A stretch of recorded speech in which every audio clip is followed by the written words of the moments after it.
மனதார முருகா என்று கூப்பிட்டால் கூப்பிட்ட குரலுக்கு ஓடி வந்து விடுவார். நான் தினமும் முருகா என்று கண்ணீர் மல்க வேண்டுகிறேன். ஆனால் என்னுடைய கண்ணீருக்கு பதில் சொல்ல மாட்டீகிறியே என்று கேட்பவர்கள் அதிகம். இப்படி கேட்பதில் நானும் ஒருவராகத்தான் இருந்தேன். இந்த வீடியோவில் கூறியுள்ள மந்திரத்தை கூறினேன்.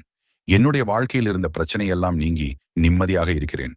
அவை என்ன மந்திரம், எப்படி கூற வேண்டும் என்பதை இந்த வீடியோவை முழுமையாக பார்த்து அறிந்து கொள்ளுங்கள். முருகனை நம்பினால் முருகனுக்கு அரோகரா என்று சொல்லுங்க. முருகனுக்கு உகந்த நாளான செவ்வாய், சஷ்டி, கார்த்திகை போன்ற நாட்களில் ஏதாவது ஒரு நாள் முருகன் ஆலயத்திற்கு செல்ல வேண்டும். ஆலயத்தில் ஒரு இடத்தில் அமர்ந்து மனதை அலைபாய விடாமல் ஒரு நிலைப்படுத்த வேண்டும்.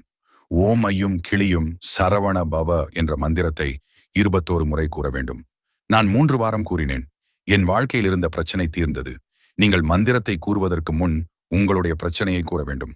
இத்தனை வாரம் மந்திரத்தை கூறுவேன் என்று மனதில் நினைத்து கொண்டு ஆரம்பியுங்கள். அதற்குள் உங்களின் வாழ்க்கையில் அதிசயத்தை